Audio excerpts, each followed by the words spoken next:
Le reboot du Winx Club est l'un des plus grands événements à venir de cette année.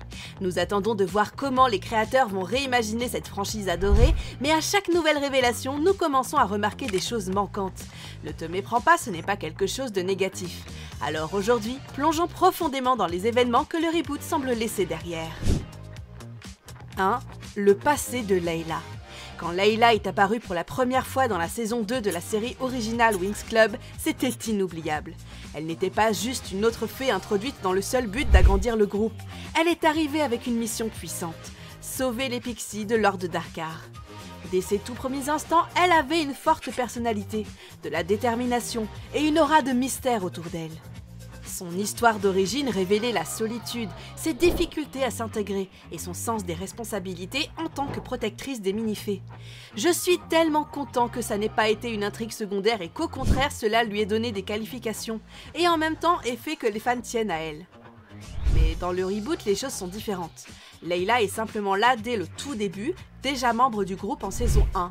D'un côté, cela rend le line-up principal complet immédiatement, mais de l'autre, cela enlève le mystère et la tension qui rendaient son introduction si spéciale. Au lieu d'une alliée nouvelle et nuancée, elle risque de paraître juste comme une autre membre de l'équipe. Alors qu'est-ce que ça signifie? Eh bien, le reboot a deux options. Soit il abandonne complètement l'intrigue des mini-fées de Layla, ce qui serait une énorme perte pour les fans qui aimaient le lien entre les Winx et leur petite compagnonne magique, ou bien il la réintroduit en flashback montrant l'enfance de Layla, son sentiment d'isolement et son lien avec les mini-fées. Et après ces deux théories vient une autre question. Est-ce que les mini-fées vont même exister dans le reboot? Si Layla ne les présente pas aux Winx, cela pourrait signifier que tout cet aspect des Winx ayant des amis magiques disparaît. En réalité, ce serait triste, étant donné à quel point les mini-fées étaient populaires auprès des fans et à quel point l'histoire des Winx en saison 2 était divertissante avec elles. Donc au final, l'histoire de Layla compte vraiment parce qu'elle ne parlait pas seulement d'elle. Souvenons-nous toujours qu'elle a élargi le monde magique de Winx Club. Words are escaping me, but well, Layla, will you marry me? 2. Kiko le lapin. Kiko est avec Bloom depuis le premier jour. Son petit lapin bleu semblait n'être qu'un acolyte, apportant souvent du comic relief, s'invitant dans le quotidien de Bloom ou servant de personnage d'arrière-plan dans des scènes légères. Mais les fans de longue date savent qu'il y a toujours eu quelque chose d'inhabituel chez lui. Parce que Kiko n'a jamais été un lapin normal. Il réagissait au danger, prenait des décisions intelligentes et affichait des traits de personnalité plus proches d'une créature magique que d'un animal de compagnie. Parfois, on avait l'impression qu'il était silencieusement conscient des choses que les autres ne voyaient pas. C'est pourquoi j'ai une théorie. Et si Kiko était destiné à se transformer en véritable lapin magique? Quand on y repense, cela a en fait énormément de sens. Bloom elle-même est la gardienne de la flamme du dragon, la force la plus puissante de l'univers. Si quelqu'un pouvait transformer une créature en apparence ordinaire en quelque chose de magique, ce serait elle. À cet égard, il y a plusieurs possibilités. La première, Bloom pourrait découvrir un sort ou un power-up qui lui permet d'accorder de la magie aux autres. La seconde est que Kiko pourrait être révélé comme un être magique latent, dont la véritable forme était cachée jusqu'à ce que Bloom la déverrouille. Eh bien, en considérant la vie de Bloom sur Terre, c'est très improbable. Donc il y a une possibilité de plus. Peut-être qu'un vœu ou un don d'un autre personnage comme Daphné ou Faragonda transforme Kiko en récompense de l'évolution de Bloom. En réalité, cela aurait du sens. Donc Kiko a toujours été plus qu'un lapin. Le transformer en compagnon magique validerait des années d'indices sur son intelligence. Si cela arrive, les fans adoreraient voir le lien de Bloom avec son premier compagnon récompensé par une transformation aussi puissante.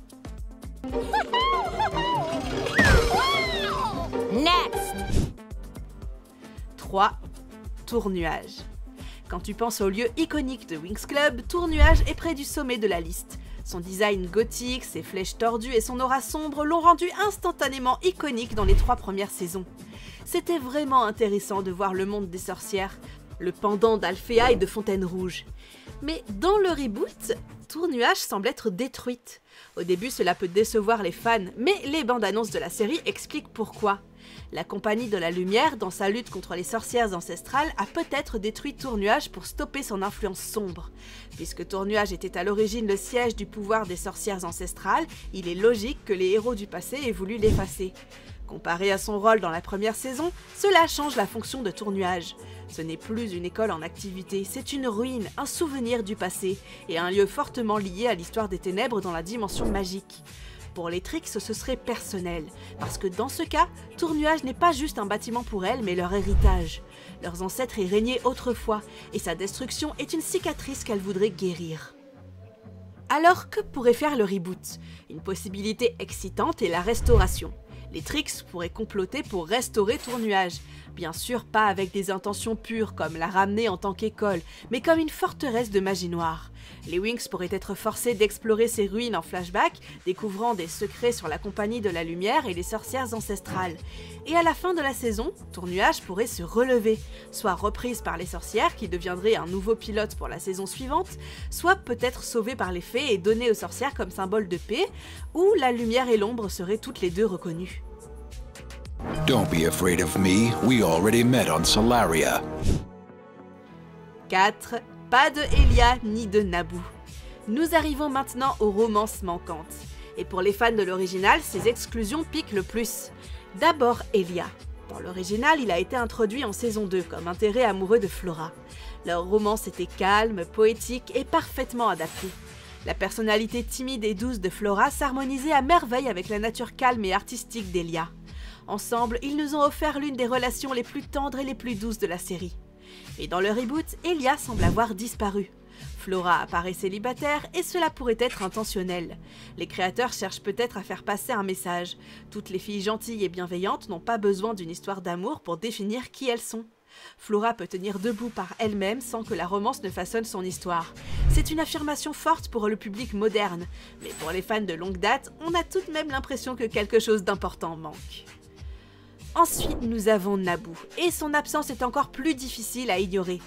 Layla est présente dans le reboot dès le tout début, et pourtant son âme sœur n'apparaît pas du tout. Dans l'original, la relation de Naboo et Layla était l'une des plus iconiques. Leur lien était aventureux, soutenant et finalement tragique, se terminant par la disparition de Naboo en saison 4. Alors pourquoi le reboot ramènerait-il Layla mais exclurait Naboo? Cela pourrait être pour simplifier l'histoire au départ, mais cela pourrait aussi être une mise en place. Et si les créateurs le gardaient pour la saison 2? Maintenant, imagine le drama d'introduire Naboo plus tard, après que Layla était déjà établie comme indépendante. Qu'en penses-tu? And love signs from above. I was at that show. No way! 5. Pas de Darkar ni de Valtor. À la place, Vexius. Enfin, parlons des méchants. Dans l'original, Lord Darkar et Valtor étaient deux des plus iconiques. Darkar nous a offert l'inoubliable intrigue de la Dark Bloom, montrant Bloom corrompu par les ténèbres. Valtor, quant à lui, était charismatique, manipulateur et un leader né, commandant les Trix avec autorité. Mais dans le reboot, les deux semblent avoir disparu. À la place, nous avons Vexius, un tout nouveau méchant qui semble combiner les traits des deux. De Darkar, il hérite la capacité d'influencer Bloom avec sa flamme sombre. De Valtor, il prend la prestance de commandement, manipulant les Trix tout en apparaissant comme leur leader. Cette fusion des méchants est intéressante, mais elle change aussi la dynamique. Dans l'original, les Trix servaient souvent de pions à un grand méchant masculin, réalisant finalement qu'elles avaient été dupées. Mais dans le reboot, ce n'est plus le cas. Les Trix sont maintenant indépendantes. Elles ont leurs propres plans, leurs propres ambitions, et elles ne suivent pas aveuglément Vexius. Cela rend l'histoire moins prévisible. Au lieu d'un simple méchant de la saison, nous pourrions voir une chaîne complexe de trahison. Vexius peut penser qu'il contrôle la situation, mais les Trix pourraient facilement se retourner contre lui, l'utilisant autant qu'il les utilise. Le reboot de Winx Club réimagine clairement l'histoire de manière audacieuse. Certains de ces changements pourraient simplifier le récit pour les nouveaux publics, tandis que d'autres pourraient être des mises en place intentionnelles pour des révélations dramatiques dans les saisons suivantes. Quoi qu'il en soit, une chose est claire, les fans regarderont de près, prêts à célébrer les surprises et à critiquer ce qui manque. La vidéo se termine ici. Merci d'avoir regardé. Si tu as aimé, n'oublie pas de t'abonner, de liker et de commenter ce que tu penses du reboot. On se voit dans la prochaine vidéo.